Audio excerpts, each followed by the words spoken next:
ओम सर्वमंगलमांगल्ये शिवे सर्वार्थसाधिके शरण्ये त्र्यंबके गौरी नारायणी नमस्तुते। नमस्कार श्रोता बंधु, मु अच्छी आपणकर प्रिय परिचिता गायत्री साहू। आपण मानक समस्त को हृदय सहित स्वागत करुछि मो यूट्यूब चैनल को। आ प्रभु निकट में आपण मानकर दीर्घायु एवं शुभ कामना करी मंगल कामना करी आरंभ करी मोर कविताटी। तेबे आपण माने समस्त जानिथिबे जख्मा केते बड़ मारात्मक रोग आउ को भलिया भावरे संक्रमित हुए अन्य को मध्य विपद रे पके थाए। तेणु कौन कले आमे ए रोग मुक्ति पाई परिबा आउ ए रोग सुरक्षित हेबा ए सब विषय आमे सचेतन हेबा पई ए कविताटी शुणिबा। आ कवितार बहुत किसी आमे जानि परिबा। तेबे कविताटी आरंभ करिबी। ता पूर्व कहबी जदि कविताटी भल लगे तेबे आपण माने वीडियो को लाइक करिवे आउ अन्य मानको पाखु शेयर करबा सहित चैनल को सब्सक्राइब करिवे आ निजर सुचिंतित मतामत कमेंट बॉक्स रे रखिबा को जमार भूलिबेनी। एतिके कहि मोर कविताटी मु परिवेशन करूछि। कवितार शीर्षक जख्मा रोगर लक्षण कारण और यार निराकरण। जख्मा रोग समस्त को करे भयभीत। रोगीर काश कफ छिंक द्वारा अन्य को यह हुए संक्रमित। 2 सप्ताह अधिक जेबे लगी रहे काश चिकित्सालय परामर्श करिबा तुरंत। जख्मा रोग थिले तार करिबा चिकित्सा आरोग्य लभिबा मने नरक्षिण द्विधा। आरोग्य लभिबा मने नरक्षिण द्विधा। श्वासक्रिया द्वारा फुसफुस मध्ये भूताणु करंती प्रवेश। रक्त प्रवाह दे विभिन्न अंग को यह हुए संचरित। छाती जंत्रणा आरंभ होई लागे धई सई। छाती जंत्रणा आरंभ होई लागे धई सई। कष्ट अनुभव हुए श्वासक्रिया पाई। दीर्घ दिन लगी रहे ज्वर ठंडा काश। ओजन शक्ति लोप होई क्षुधा पाए ह्रास। निशा काले रोगी ठारो निर्गत हुए झाड़। अकारणे निस्तेज हुए सर्वांग शरीर। वायुवाहित अटे ही जख्मा रोग जान। धूम्रपान अटे यार प्रधान कारण।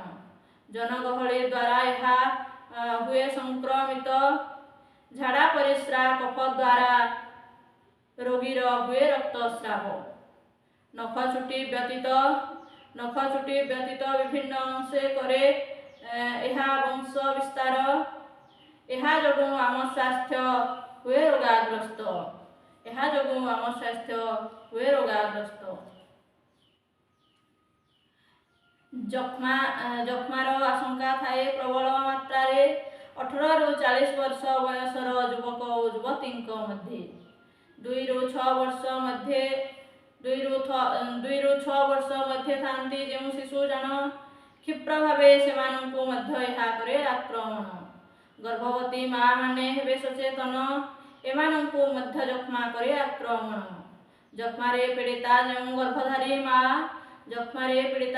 गर्भधारी माँ स्तन्यपान कराइले शिशु को नुहे असुविधा।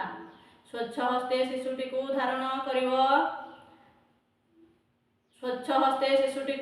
करिव। ए समय निज मुह घोड़ाई रखिव। रोगीटीए हुए जेबे स्वयं सचेतन।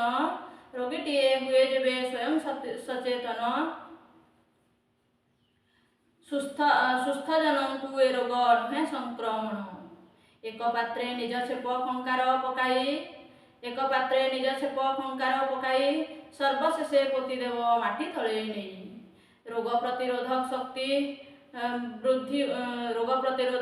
वृद्धि हुए भुंजिले सुषम प्रोटीन युक्त खाद्य। जख्मा कोरोना भली भूताणु केबे करे नहीं स्पर्श। हाड़ मध्य जख्मा रोग कले आक्रमण। देखा दिए तेबे अंटा बिंधार लक्षण। ଏହି ରୋଗ ସ୍ପର୍ଶ କଲେ ପେଟ ମଧ୍ୟ ଯାଇ ତରଳ କଠିନ ଝାଡ଼ା ତାର ଲକ୍ଷଣ ଅଟଇ। ଗଳା ମଧ୍ୟ ଯକ୍ଷ୍ମା ଯଦି କରଇ ପ୍ରବେଶ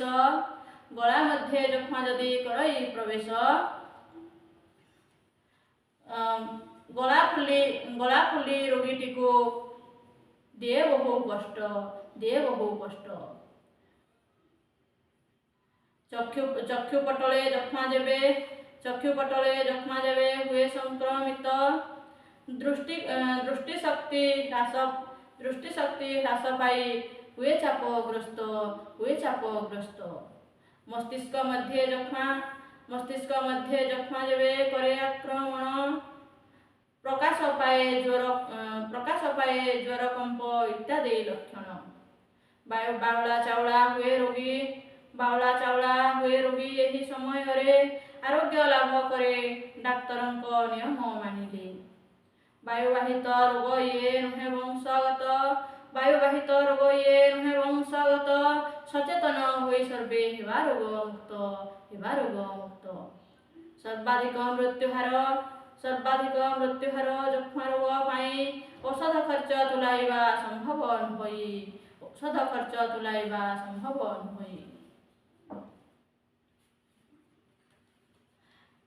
ସରକାର କରିଛନ୍ତି ଔଷଧ ବ୍ୟବସ୍ଥା, ବିନାମୂଲ୍ୟରେ ରୋଗୀଙ୍କୁ ଡାକ୍ତର କରନ୍ତି ଚିକିତ୍ସା। ଚିକିତ୍ସିତ ହେବା ଯଦି ନିୟମିତ ଭାବେ ଆରୋଗ୍ୟ ଲଭିବା ଆମେ 6 ମାସ ମଧ୍ୟରେ। ଅଙ୍ଗନବାଡ଼ି ଦିଦି ଆଶା ଦିଦି ବୁଲି ବୁଲି ଦିଅନ୍ତି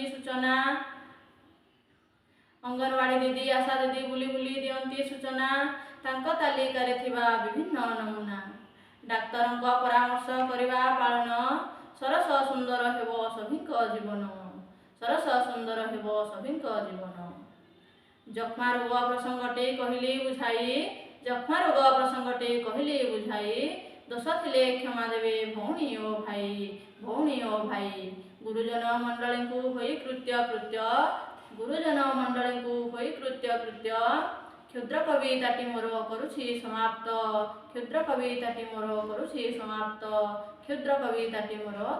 ସମାପ୍ତ।